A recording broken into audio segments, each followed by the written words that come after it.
Welcome to Peacevision, a portal for positive change. With me today is author David Essel. He's often a guest here with us, Peacevision. Thanks for coming back. John, always great to be with you. Our last topic with David was we talked about his new book, 50 plus flavors of erotic love. And today we're going to talk about some of the people behind this book in terms of some of the stories that really inspired this book, right, David? Yeah. You know, how this started, John, was in 1997. A woman came to me with a relationship challenge that I had no idea how to help her with. Her husband wanted a different role in their relationship, and she was afraid that he was going off end and he wasn't going to be the same guy. He was a very driven guy.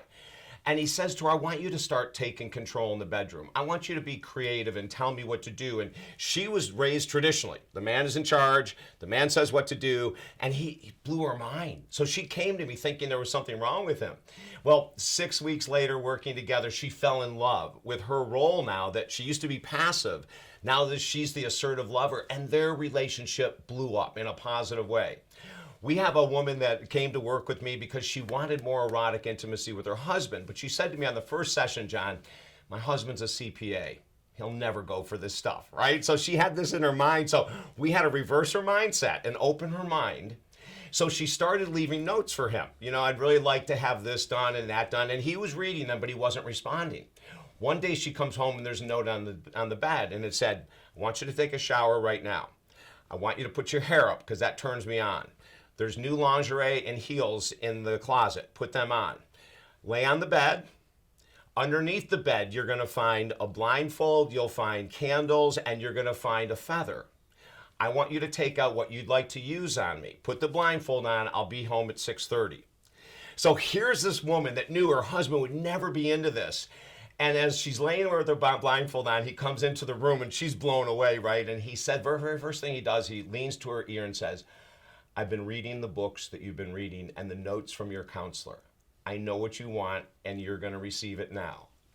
And it turned into this they were married for 10 years. They had barely had any sex, you know. And so it was this like big turning point for them. And of course, they're rocking now and doing all kinds of great things. And what did you learn from that as an author, and what you really meant to share with couples is what?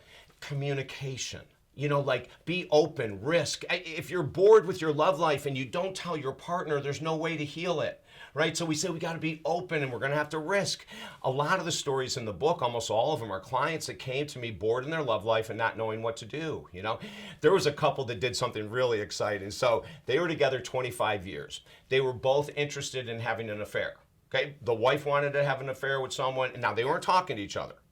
The wife finally said, one of my girlfriends worked with you, David, and she said you have some creative ideas to save relationships. And so this is what we did. I got them both in the office and I said, what would be the most erotic thing that you guys could do together? And the husband said, well, I read a story once about a couple that came into the bar separately as if they didn't know each other. And the woman picked up the man. And as they walked out, the whole bar was like staring, blown away. So they did it, right? And so he goes into the bar, she goes to the bar, she sends him a drink, you know, the role reversal thing, right? And then she comes over and he waves her over and she sits down. Now the whole bar is watching this because here's a woman dressed very sexy, buying a guy a drink, right? And he sat there for a few minutes and he looks at her and he says, it's time for you to come with me now. And they get up and walk out. Now, this was all staged, right? But they do this for excitement, to keep their love life excited. And pushing the limits. They're pushing the limits, right? And they both said the same thing. Prior to that, they were both on the verge of having affairs because they weren't getting anything exciting, no passion. They were bored. So these are some of the things we do. And the last story, John, which is very touching. A woman 100 pounds overweight came to me. She had never been in an intimate relationship.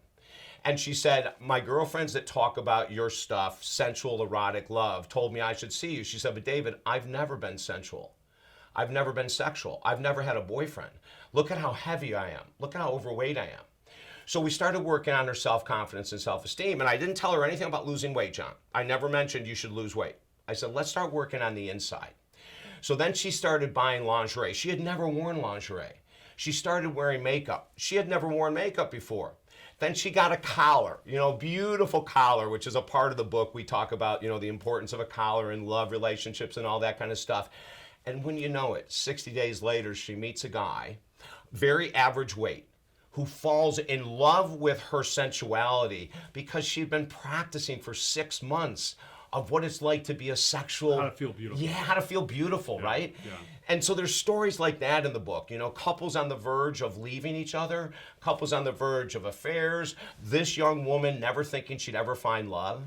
And when you go into the program that we teach, you find that the opposite is often true.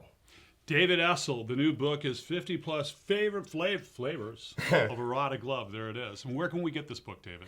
You know, it's Amazon.com is the easiest place in the world. All of our books are there, and it's available. And we will come back one more time with David and get into some suggestions for the bedroom on Peacevision. See you then.